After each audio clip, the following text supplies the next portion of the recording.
सूबे के मुखिया सीएम शिवराज सिंह चौहान ने ली आपदा प्रबंधन की बैठक, आर्थिक गतिविधियों में छूट की उम्मीद।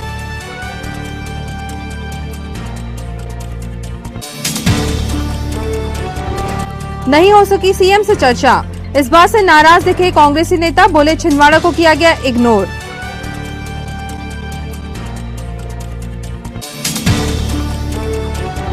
मानसून शुरू होते ही खुली स्वास्थ्य विभाग की पोल, सिविल सर्जन कार्यालय में भरा पानी।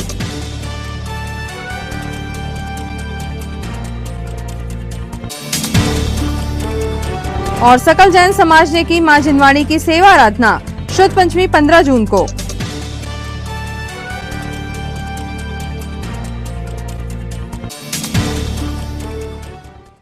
नमस्कार, स्वागत है आपका सिटी हलचल में। दिन भर की तमाम खबरें लिए आपके साथ मैं अदिति शुक्ला। शुरुआत करते हैं आज की सबसे अहम खबर के साथ। मुख्यमंत्री शिवराज सिंह चौहान ने आज पूरे प्रदेश के सभी 52 जिलों की आपदा प्रबंधन समिति की वर्चुअल बैठक ली।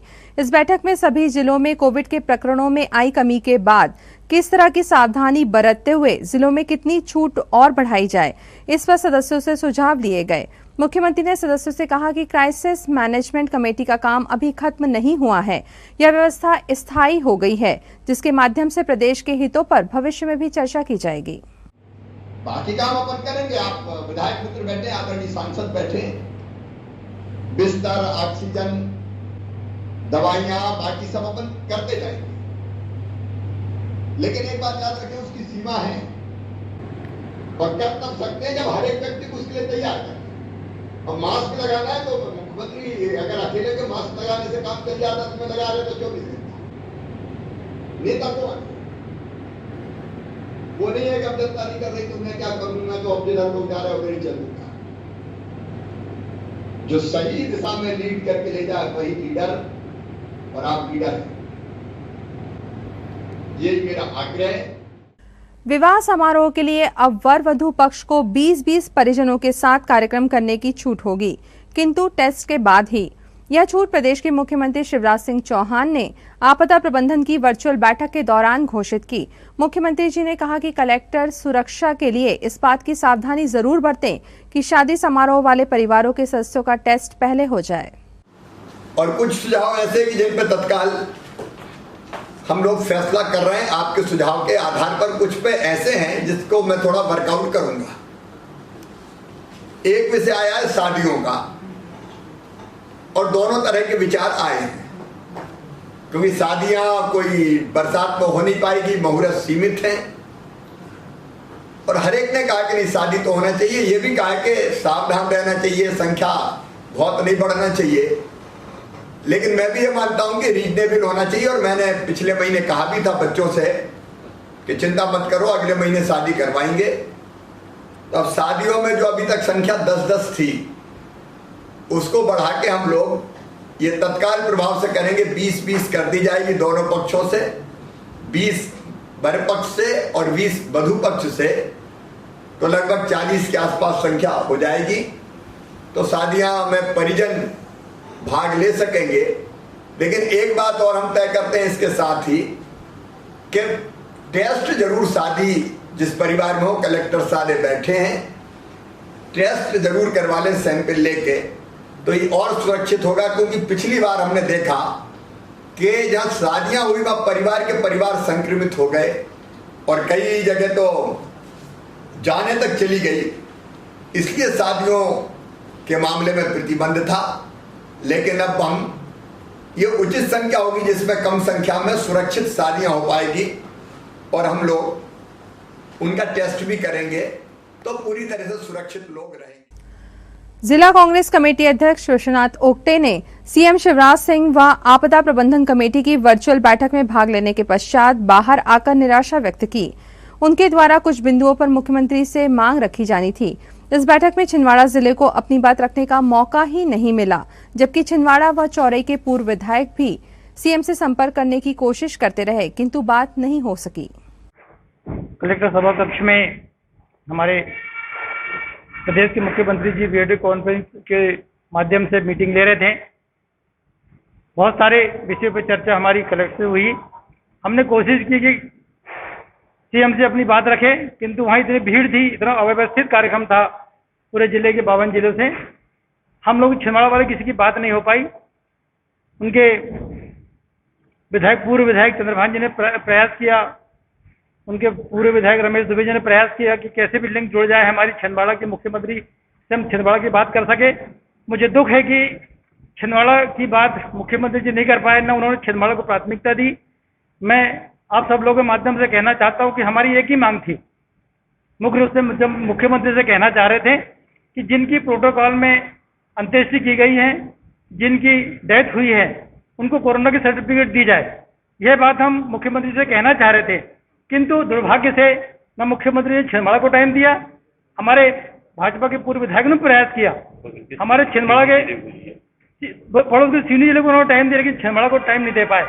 मैं आप लोगों के माध्यम से, हमारे मीडिया के माध्यम से मुख्यमंत्री को संदेश देना चाहता हूं कि छिंदवाड़ा में और मध्य प्रदेश में जितने लोगों की डेथ हुई है, जितने लोगों की मृत्यु हुई है और जिनकी अंत्येष्टि प्रोटोकॉल में हुई है, उनको सबको जो शासन का मुख्यमंत्री ने घोषणा करी है कि उनको हम 1 लाख रुपए और 5,000 रुपये पेंशन देंगे, तो मैं चाहता हूं कि आपके माध्यम से हमारी बात वहां पहुंचे। मैंने अपनी बात, कांग्रेस की बात माननीय कमलनाथ जी, नकुलनाथ जी के माध्यम से हमने मुख्यमंत्री तक पहुंचाई है। मैंने कलेक्टर से भी चर्चा करी और एसपी साहब से चर्चा करी कि अब हमारी जो मांग है आपके माध्यम से कम मुख्यमंत्री तक पहुंचे और उसकी स्पष्ट गाइडलाइन हो गए छिंदवाड़ा वासियों को कोरोना की सर्टिफिकेट दी जाए, जिससे उनको योजना का लाभ मिल सके। धन्यवाद। जिला भाजपा अध्यक्ष विवेक बंटी साहू ने आपदा प्रबंधन समिति की बैठक में सुझाव दिया कि जिले में अब कोरोना पॉजिटिव केसों की संख्या शनिवार से आनी बंद हो गई है, अतः जिले में आर्थिक गतिविधियां बढ़ानी जरूरी है, जिसके लिए जिले में सभी व्यवसाय व दुकानों को सभी दिन खोलने की अनुमति दिए जाना चाहिए।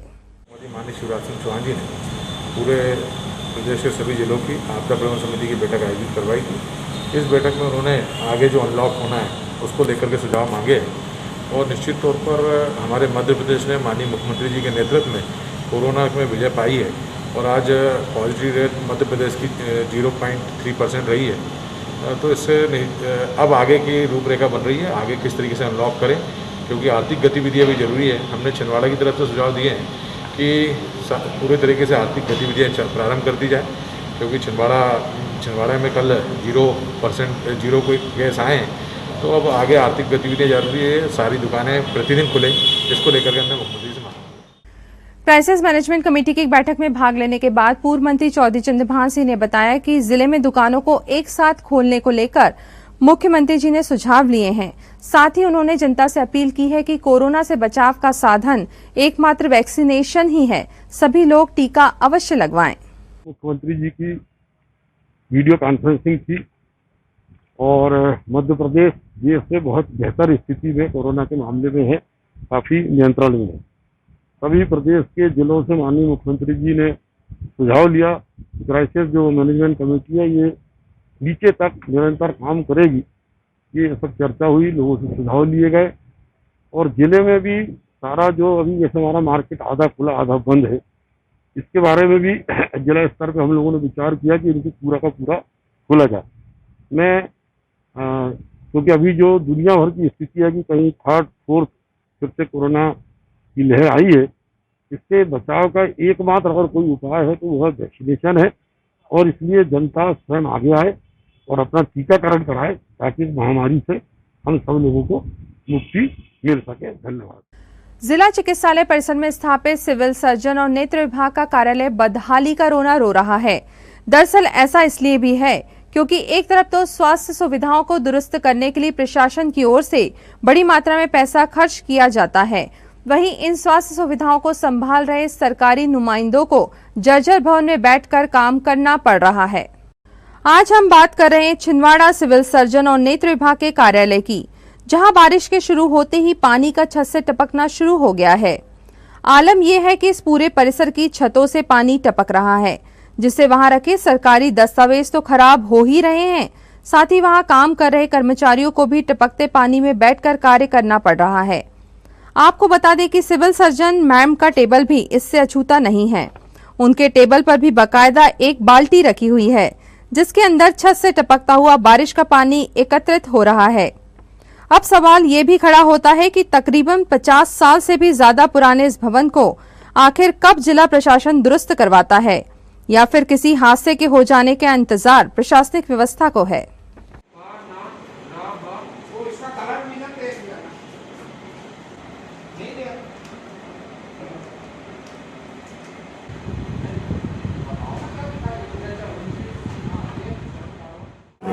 देखिए, जो हमारा सिविल सर्जन ऑफिस है, जो ऑफिस ब्लॉक है, ये हमारा काफ़ी सालों पुराना है। यह जो बिल्डिंग है, यह है लगभग 1956 के आसपास की बनी हुई बिल्डिंग है। बाकी हमारा पूरा हॉस्पिटल जो है, इसका नवीनीकरण हो चुका है। अब उसका जो है नवीनीकरण बाकी है। इसके लिए हमने पहले भी प्रशासन को लिखा हुआ है ना, या इसका जो रिपेयर वर्क है या ये है, ये जल्द ही किया जाएगा। समाज सेवा के क्षेत्र में अग्रणी संस्था हम फाउंडेशन भारत द्वारा कोरोना आपदा के इस दौर में जहां जरूरतमंद परिवार आर्थिक समस्या से जूझ रहे हैं, आगे बढ़ते हुए स्थानीय सरस्वती शिशु मंदिर शिवनगर कॉलोनी में स्वर्गीय श्री जयचंद जैन छात्रवृत्ति योजना के अंतर्गत 6 बच्चों की वार्षिक छात्रवृत्ति की राशि 27,000 रुपए शिक्षण शुल्क प्रदान की गई। हम फाउंडेशन भारत ने महाराणा प्रताप जयंती व हम फाउंडेशन भारत के सदस्यगण के जन्मदिन के अवसर पर ये छात्रवृत्ति प्रदान की। इस मौके पर हम फाउंडेशन भारत के जिलाध्यक्ष हिमाचल ठाकुर, संरक्षक मुकुल सोनी, महिला संस्कृति इकाई की जिलाध्यक्ष अंजना त्रिपाठी, विद्यालय के संरक्षक नरेंद्र जैन, पूर्व प्राचार्य जेपी शुक्ला, उपाध्यक्ष संदीप जैन, वरिष्ठ सदस्य नितिन जैन व सदस्य उपस्थित थे। क्षेत्र में अग्रणी संस्था है, जहां पर तन मन और धन से पूर्ण समर्पित और सेवा भावी लोग कार्य कर रहे हैं। आप सभी ने समाचार पत्रों एवं इलेक्ट्रॉनिक मीडिया के माध्यम से जानकारी दी। हम फाउंडेशन के कार्य स्वास्थ्य, शिक्षा और ज़रूरतमंद, जिसमें सर्वाधिक उल्लेखनीय कार्य जो रहा है कि कोविड के दौरान हमारे जिन छात्रों का निधन हुआ, मोक्षधाम में स्थितियाँ ये थी कि अस्थियाँ विसर्जित करने की भी परंपराएं पूर्ण रूप से नहीं हो पा रही थी।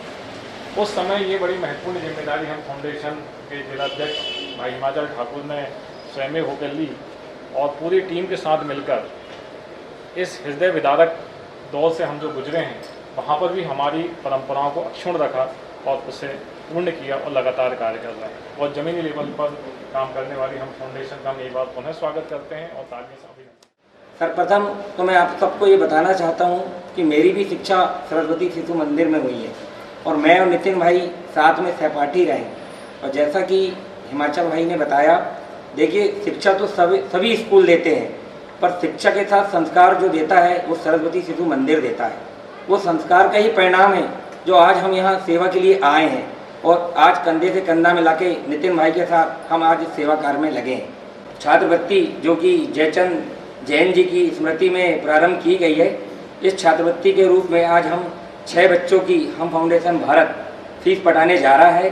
और आगे भी मैं आप सबको यहाँ से विश्वास दिलाता हूँ कि जब भी सरस्वती शिशु मंदिर का कोई भी बच्चा अगर वो आर्थिक कारणों से किसी बड़ी परीक्षा में या खेल कूद से सेलेक्ट होके जा रहा है और वो ज़रूरतमंद है और उसके स्थिति नहीं है कि वो जा पाए, तो हम फाउंडेशन भारत सदैव उनके लिए तत्पर रहेगा और यथाशक्ति जो भी उससे बन पड़ेगा, हम फाउंडेशन भारत निरंतर इस दिशा में कार्य करता रहेगा। ये स्कूल प्रारंभ हुआ मात्र 6-7 बच्चों से। इधर तलहटी में कमरा ले लिया गया और 2 टीचर ने मेहनत करना शुरू किए और ये पौधा को पौधारोपण कर दिए। ये 89-90 की बात है और 1990 में प्रफुल्ल जी ने मुझे बुलाया। जयचंद जी भी यहाँ के अध्यक्ष थे उस समय। नरेंद्र, तुमको इस संस्था से जुड़ना है, हम तुम्हें और कहीं नहीं उपयोग करेंगे, हम इस स्कूल में तुमको अपनी सेवाएं देना है। मैं 1990 से सदस्य रहा, बहुत समय तक कार्यकाल मैंने कोषाध्यक्ष का निभाया, अध्यक्ष का निभाया और क्रमशः ऐसा लगा कि मुझे यहाँ कोई पद नहीं चाहिए, मुझे तो सरस्वती शिशु मंदिर शिवनगर कॉलोनी ही चाहिए। मैंने हमारी स्कूल की वेदना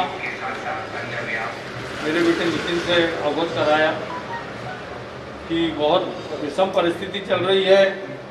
हमारे पास 5+3 5 टीचर, जिसमें प्राचार्य भी और 2-3 जो है सामान्य सेवा करने वाले कर्मचारी हैं, उनकी हम तनख्वाह नहीं दे सक रहे हैं। जो हम कम से कम तनख्वाह देते हैं बहुत छोटी, वो तो उनको मिलना चाहिए। कुछ फंड था, एफडी तोड़ दी और सारे स्टाफ को हमने दिए। फिर ये स्थिति आई कि अभी मार्च अप्रैल मई जो 3 महीने निकल गए, इनका जो है तनख्वाह नहीं हो रही है। बच्चे पढ़ने चाहते हैं, बच्चों की उपस्थिति अभी 250 ऊपर है प्लस, जैसे नितिन ने बताया।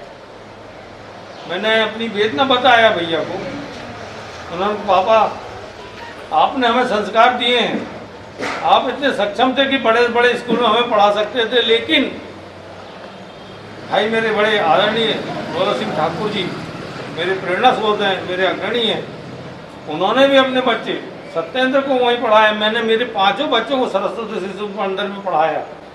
वर्तमान में एक चीज़ और बता दूं, जो संदीप जी हैं, इनके बच्चे भी इस समय, जबकि दोनों शासकीय सेवा में हैं, लेकिन उन्होंने शिशु मंदिर में अपने बच्चों को पढ़ा रहे हैं। क्यों? उन्हें मालूम है कि यहाँ संस्कार मिलता है शिक्षा के साथ साथ। बात 2 बार तो आशीर्वाद दीजिए।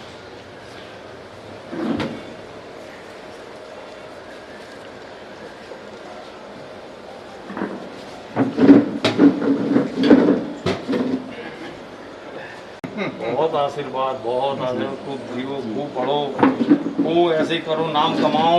हमने पूरा सफलता कर ली हमने। आप चलो नहीं अब हम नहीं ये बस नहीं। हम फाउंडेशन के जिला तो अरे जी श्री वाले बेटा बहुत बड़ा आशीर्वाद है ये बिल्कुल जी सादर आमद के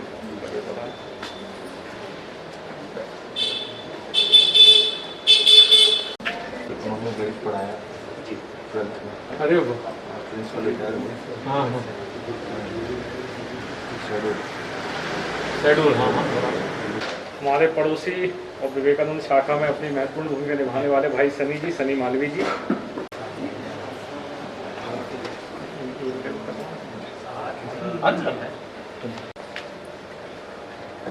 श्रीमती श्रद्धा नेमा जी, सचिव संस्कृति शाखा, श्रीमती पायल त्रिपाठी जी,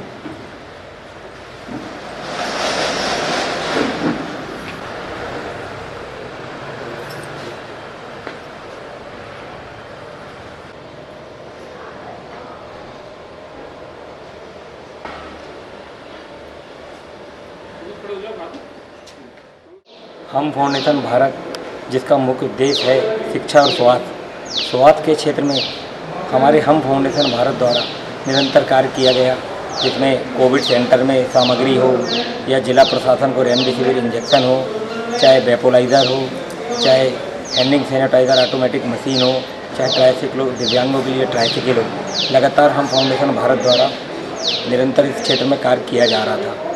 आज हम फाउंडेशन भारत द्वारा महाराणा प्रताप जी की जयंती के अवसर पर और हमारे 3 सदस्य सन्नी मालवी जी के पिताजी का एवं हमारी सचिव श्रीमती श्रद्धा नेमा जी एवं सिमरन तिवारी जी का आज जन्मदिवस है। इनके जन्मदिन के उपलक्ष्य में जैसा कि आपको विदित है कि हम फाउंडेशन भारत सभी जयंतियों के एवं हम फाउंडेशन भारत के पदाधिकारियों के जन्मदिन के अवसर पर किसी ज़रूरतमंद की सहायता करता है और निरंतर इस क्षेत्र में कार्य कर रहा है। इसमें हम फाउंडेशन भारत द्वारा आज सरस्वती शिशु मंदिर के 6 ज़रूरतमंद बच्चों की 27,000 फीस जमा की गई, जिसमें हमारे संरक्षक मुकुल सोनी जी, जिलाध्यक्ष हिमाचल ठाकुर जी, श्रीमती अंजना त्रिपाठी जी, श्रद्धा नेमा जी, विनीत साहू जी, मनीष बत्रा जी, लकी भाई सन्नी एवं हम फाउंडेशन भारत के सभी सदस्यों का सहयोग प्रदान हमें हुआ और उन सबके सहयोग से आज हम फाउंडेशन भारत द्वारा शिक्षा के क्षेत्र में जो कार्य किया गया है, आगे भी हम फाउंडेशन भारत यथाशक्ति इस क्षेत्र में काम करता रहेगा और आप सबका सहयोग और परमात्मा का आशीर्वाद रहा तो छिंदवाड़ा जिले में हम फाउंडेशन भारत एक ऐसा अभियान चलाएगा जिसमें कोई भी बच्चा और बच्ची अशिक्षित ना हो। जय भारत। गुमे हुए मोबाइलों को वापस उनके मालिकों तक पहुंचाने की पुलिस अधीक्षक की मुहिम आज भी जारी रही। पुलिस अधीक्षक विवेक अग्रवाल ने आज 20 मोबाइल उनके असली मालिकों को प्रदान किए। साइबर सेल की मदद से लगातार लोगों के गुमे हुए मोबाइल की सर्चिंग की जा रही है, जो मिलने पर उनके मालिकों को लौटाए भी जा रहे हैं। और उसके पापा को डेथ भी हो गई थी। सॉरी। अभी तक साउथ आ जाएगी, अब मतलब साउथ आ जाएगी। कैसे घूम गया था ये? कैसे मतलब गिरा था ये? अच्छा, आप ही क्या ना पहचानते हो आप अच्छे से? बताइए कहाँ से आए आप? मैं छिंदवाड़ा बरारी। क्या करते हैं? बरारी पूरा मैं शोरूम में आता क्या है? शोरूम में हूँ, जूते चप्पल वहाँ काम करते हैं? हाँ, आप ही का मोबाइल है? हाँ। चलिए ले जाइए। Tiles Umiya tiles. Umiya tiles कहाँ? अपना लालबाग में ऑफिस है। हाँ, नागपुर। अच्छा, ये आप ही का मोबाइल है? आपके पास तो दूसरा इससे बढ़िया मोबाइल आ गया। नहीं, वो तो उसी दिन आ गया। अच्छा, उसी दिन आ गया। मतलब आपको मोबाइल की खास जरूरत थी इसकी। चलिए बताइए। छिंदवाड़ा पुलिस पिछले कई दिनों से जो मोबाइल साइबर सेल ने रिकवर किए हैं उनको लगातार उनके असली मालिकों को वितरित कर रही है और इसी क्रम में आज भी छिंदवाड़ा में 20 नए लोगों को उनके गुमे हुए मोबाइल बांटे गए हैं। ये सारे मोबाइल या तो किसी शादी समारोह में या राह चलते या किसी की दुर्घटना हो गई तो दुर्घटना के दौरान भी ये उनसे चले गए थे उनके पास और किसी अन्य के पास उपयोग हो रहे थे। तो सभी ने अपने मोबाइल प्राप्त करके काफ़ी खुशी व्यक्त की है और हमारा प्रयास है कि आगे आने वाले दिनों में भी हम अधिक से अधिक लोगों के चेहरे पे उनके मोबाइल वापस करके भुगतान दे सकें। छिंदवाड़ा पुलिस ने अभी तक लगभग 300 से अधिक मोबाइल फोन रिकवर किए थे, जिस श्रृंखला में लगभग 80-90 लोगों को अभी तक हम मोबाइल वितरित कर चुके हैं और आगामी दिनों में सभी को हम मोबाइल उनके लौटा देंगे। बताइए कहाँ घुमा था आपका मोबाइल? मेरा मोबाइल गवर्नमेंट हॉस्पिटल छिंदवाड़ा पे घुमा था। किसी का एक्सीडेंट हो गया तो पापा उनसे मिलने आए थे, तो यहाँ पर गुम गया था। 2 साल पहले की घटना है। तो फिर पापा जी ने अमरवाड़ा थाने पे की शिकायत दर्ज कराई थी। फिर उसके बाद साइबर सेल छिंदवाड़ा में कराई। फिर आज एसपी सर के से मोबाइल प्राप्त हुआ। कैसा लग रहा है? बहुत अच्छा लग रहा है मोबाइल मिलने से। ये मोबाइल कहाँ से घुमा था आपका? मेजबरी लॉन्च से। कब घुमा था ये? फरवरी में। आज मिला तो खुशी हुई आपको? खुशी तो बहुत हुई है। खबरों के सत्तार को नाम देने के लिए यहाँ पर लेते हैं एक ब्रेक। जल्द लौटेंगे कुछ और अहम खबरों के साथ। आप देखते रहिए सिटी हलचल।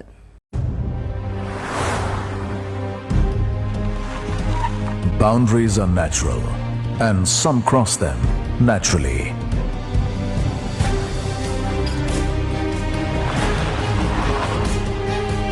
A thunderclap is their applause. Tides don't push them, they are the ones making waves.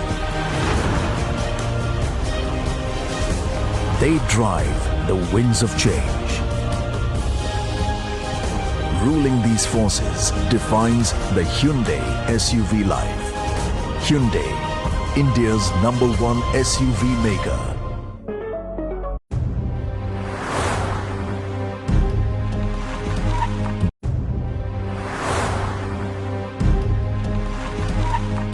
समस्त सम्मानित ग्राहकों एवं केवल ऑपरेटरों को सूचित किया जाता है कि आपके निवास या ऑफिस में लगे सिटी ग्लोबल के सेटअप बॉक्स को किसी अन्य कंपनी के सेटअप बॉक्स से ना बदलें।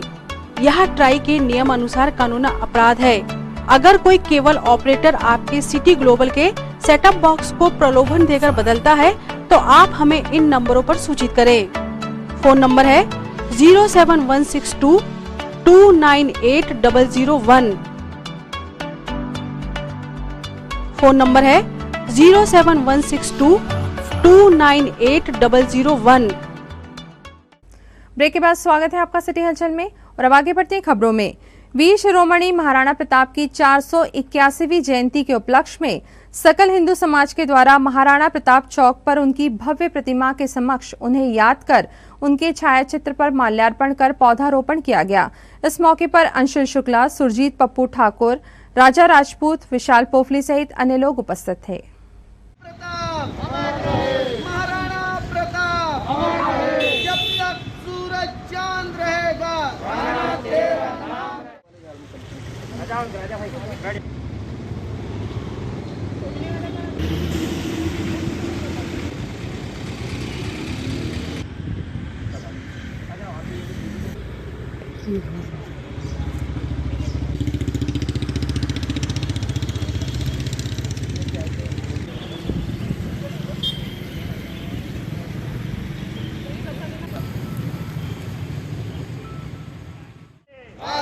वंदे मातरम, वंदे मातरम, भारत माता की जय।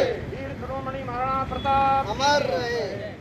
सभी छिंदवाड़ा वासियों को महाराणा प्रताप की 481वीं जयंती की बहुत बहुत शुभकामनाएं। हमारे पूरे छिंदवाड़ा जिले के लिए ये गर्व की बात है कि वीर महाराणा प्रताप की एक भव्य प्रतिमा आज हमारे यहाँ छिंदवाड़ा में स्थापित हो रही है। पूरे हिंदू समाज के लिए गौरवान्वित करने वाला विषय है कि हम यहाँ पर महाराणा प्रताप की भव्य मूर्ति के साथ जो है उनकी 481वीं जयंती यहाँ मना पाएंगे। काफी अरसे से छिंदवाड़ा वासियों को महाराणा प्रताप की इस भव्य प्रतिमा का इंतजार था, जो कि आज यहाँ पूरा हुआ।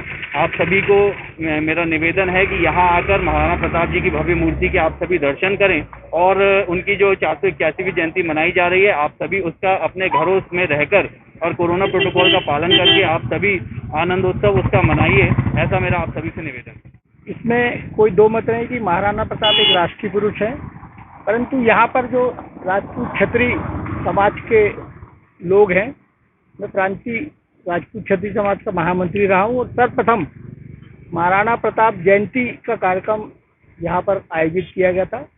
उस समय छिंदवाड़ा के एसपी भी एक ठाकुर थे शैलेश सिंह जी, उन्होंने भी इस कार्यक्रम को सराहा और तब से लगातार मैं व्यक्तिगत रूप से इस प्रयास में था कि यहाँ पर महाराणा प्रताप जी का एक स्टैचू बहुत भव्य रूप में स्थापित होना चाहिए। और इसके लिए हमने सर्वप्रथम बस स्टैंड के समक्ष जो चौक जहाँ पर अमित छंगे के नाम पे जो स्टैचू स्थापित हुआ है, उस जगह को हमने नगरपालिका से अलाट भी करा लिया था, परंतु वो किन्हीं परिस्थितियों वो जगह अलाट नहीं हो पाई। सौभाग्य से यहाँ उन्हें स्थापित होना था, ये जगह स्थापित हुई और सभी जनों के सहयोग से आज जो जयंती के पूर्व मूर्ति यहाँ स्थापित की गई है, परंतु लॉकडाउन के कारण यहाँ जयंती का भव्य कार्यक्रम नहीं किया जा सका। कारण सांकेतिक रूप से हमने उनका पूजन यहाँ पर किया है और महाराणा प्रताप जयंती के अवसर में सभी देशवासियों को इसकी शुभकामनाएं प्रेषित करता हूँ। धन्यवाद।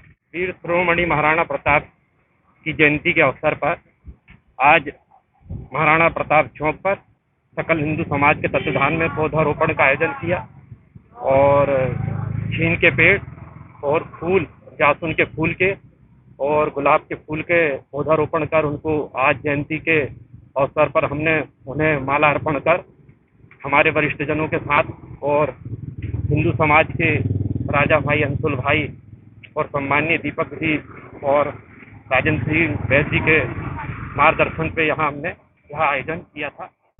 कामगार कांग्रेस के जिलाध्यक्ष वासुदेव शर्मा ने केंद्र सरकार पर आरोप लगाते हुए कहा कि पूर्व में कांग्रेस सरकार द्वारा भोजन का अधिकार कानून बनाया गया था, जिससे प्रत्येक कार्ड पर 40 किलो राशन प्रदान किया जाता था, पर वर्तमान महामारी के दौर में केंद्र सरकार द्वारा प्रति व्यक्ति 5 किलो राशन प्रदान किया जा रहा है, जिससे जनता को नुकसान हो रहा है।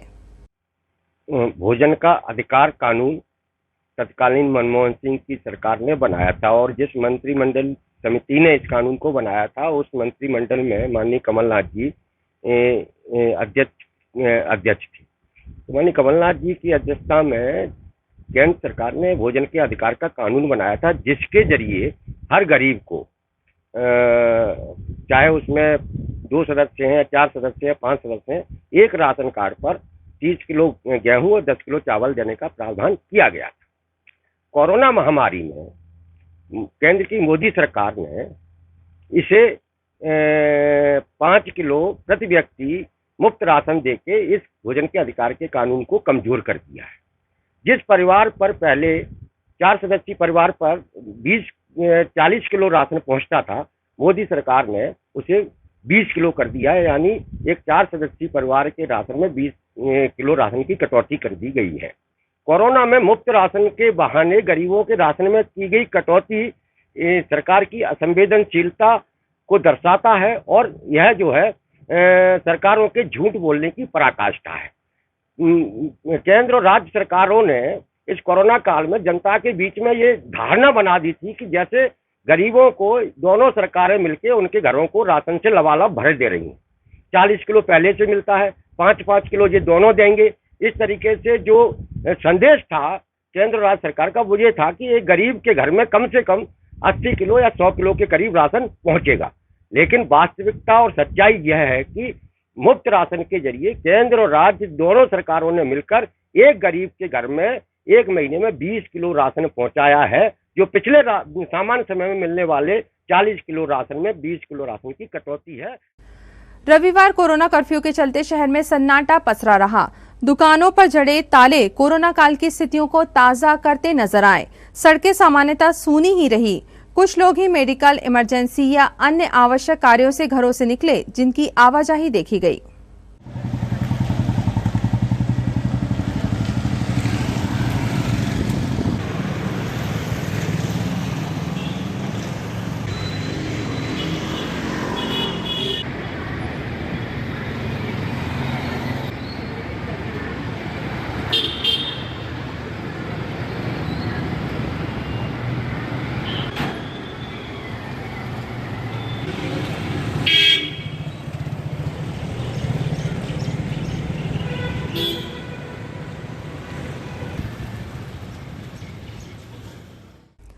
रविवार कोरोना कर्फ्यू के दौरान भी सड़क पर आवाजाही करने वालों से पुलिस ने पूछताछ की।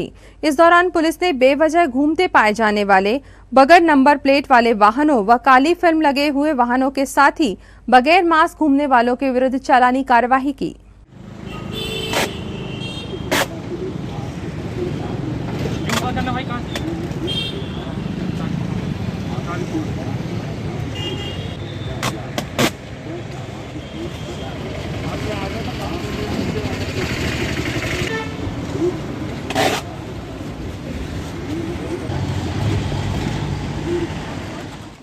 लगभग सुबह भी 5-6 गाड़ियों में चालान कार्रवाई की गई थी और जो बिना वजह घूम रहे हैं उनके ऊपर हम लोग 3 सवारी वालों के ऊपर कार्रवाई कर रहे हैं और बिना मास्क वालों को भी मास्क लगाने समझाई दे रहे हैं और साथ नगर पालिका के साथ में ही हम लोग कुछ चालानी कार्रवाई कर रहे हैं। जिन गाड़ियों में काली फिल्म लगी है, हाँ, काली फिल्म लगी हुई, काली फिल्म तुरंत निकलवा रहे हैं और जो चालानी कार्रवाई है नियमानुसार उस पर कार्रवाई कर रहे हैं। शनिवार देर रात कलेक्टर सौरभ सुमन द्वारा जारी आदेश से नगर सहित जिलों के सभी बीज विक्रेताओं को रविवार को बंद से छूट दी गई, ताकि बोनी के मौके पर जरूरतमंद किसानों को बीज व कीटनाशक दवाइयां मिलने में परेशानी न हो।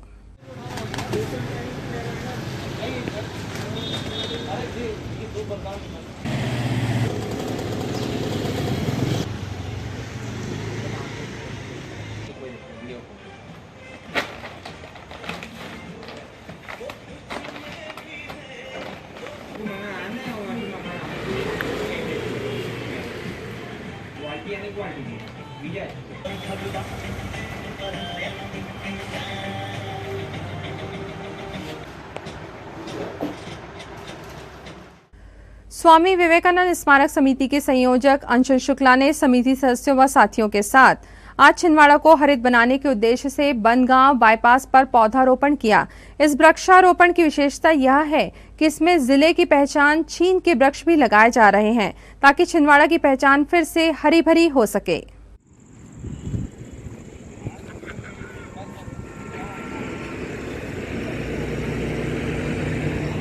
थोड़ा सा गड्ढा रहने देना पानी के लिए। भारत माता की जय। भारत माता की जय। मैं उनका नंबर भी दे रहा हूँ, आप थोड़ा बोल देना। मातरम। भारत माता की जय।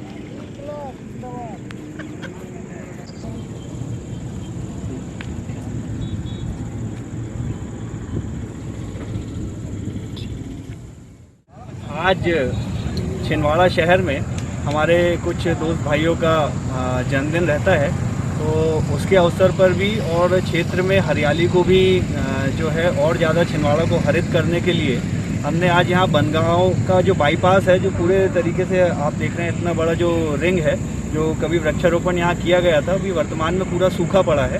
तो इसको जो है हम स्वामी विवेकानंद स्मारक समिति के माध्यम से और अन्य संगठनों के माध्यम से, लॉयंस क्लब भी है और अपना संकल्प वेलफेयर सोसाइटी भी है, अन्य संगठन भी हैं इसमें, तो उनके माध्यम से इस पूरे रिंग को एक प्रकार से गोद लेकर और इसको शहर में जो भी प्रवेश करे तो एक हरित छिंदवाड़ा का हम उनको मैसेज दें। इसको देखते हुए हमने आज यहाँ पर वृक्षारोपण किया है और विशेष प्रयास हमारा ये है कि चूँकि हमारे शहर का नाम छिंदवाड़ा है और यहाँ छीन के झाड़ बहुत कम हैं, तो उसको देखते हुए हमने यहाँ पर छीन का वृक्ष भी लगाया है कि जो कोई भी शहर में प्रवेश करे उसको छीन का वृक्ष दिखे और उसको समझ में आए कि हमारे शहर का नाम छिंदवाड़ा क्यों है। और इस प्रकार से शहर के अन्य जो चौक चौराहे हैं उनको भी हमारे संस्थाओं के साथ जो है हम वहाँ पर भी वृक्षारोपण करेंगे और शहर को पूरा हरे भरा करने में हम पूरे शहर के युवाओं को एकत्रित करेंगे और उनके योगदान से इस पूरे छिंदवाड़ा शहर को पुनः छिंदवाड़ा क्यों कहा जाता है पूरे छीन के वृक्ष उनके माध्यम से लगाएंगे और हरा भरा शहर को करेंगे। सकल जैन समाज के साथ अखिल भारतीय जैन युवा फेडरेशन कोविड गाइडलाइंस के साथ ज्येष्ठ शुक्ल पंचमी मंगलवार 15 जून को मां जिनवाणी की आराधना का महापर्व शुद्ध पंचमी महोत्सव भक्तिभाव पूर्वक मनाएगा। आज श्रावक श्राविकाओं ने स्वाध्याय भवन गोलगंज एवं नई आबादी गांधीगंज स्थित श्री पार्श्वनाथ जिनालय पहुंचकर भक्तिभाव पूर्वक मां जिनवाणी की सेवा कार्य कर शुद्ध पंचमी महोत्सव की तैयारी की। जिनेन्द्र बंधुओं, बहुत ही मंगलमय प्रसंग है। ज्येष्ठ शुक्ल पंचमी को 15 जून 2021 को माँ जिनवाणी की आराधना का महापर्व ज्ञान पंचमी भी हमें जिसे हम कहते हैं धर्मनगरी छिंदवाड़ा सहित संपूर्ण विश्व की सकल जैन समाज विविध अनुष्ठानों के साथ भक्तिपूर्वक मनाएगा। शुद्ध पंचमी महोत्सव पर हम सब मिलकर के माँ जिनवाणी की वैयावृत्ति आज हमने पार्श्वनाथ जिनालय में किया। साथ में 15 जून ज्येष्ठ शुक्ल पंचमी को अपने अपने निवासों पे माँ जिनवाणी का विशेष पूजन करेंगे। साथ में नगर के जितने दिगंबर जिनालय और चैत्यालय हैं वहाँ कोविड गाइडलाइन के अनुसार हम प्रातःकाल की मंगल बेला पर भक्ति करेंगे।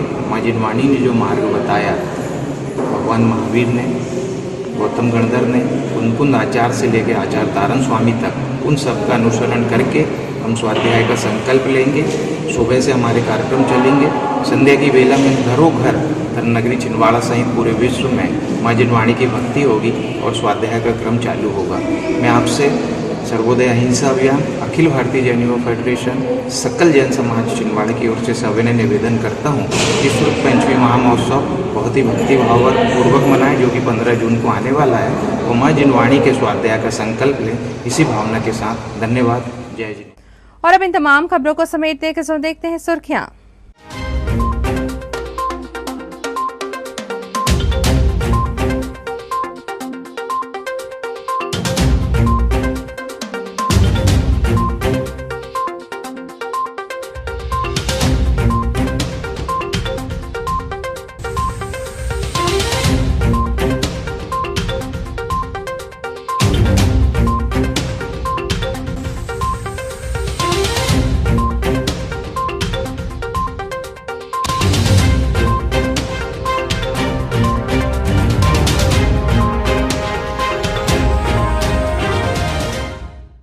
अंत में एक बार फिर देखते हैं आज की हेडलाइंस को।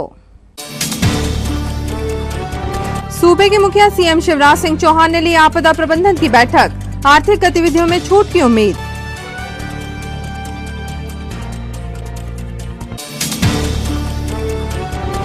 नहीं हो सकी सीएम से चर्चा, इस बात से नाराज दिखे कांग्रेसी नेता, बोले छिंदवाड़ा को किया गया इग्नोर।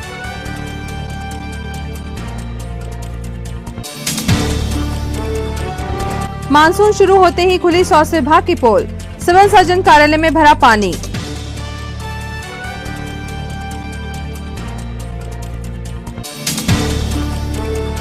और सकल जैन समाज ने की मां जिनवाणी की सेवा आराधना, शुद्ध पंचमी 15 जून को।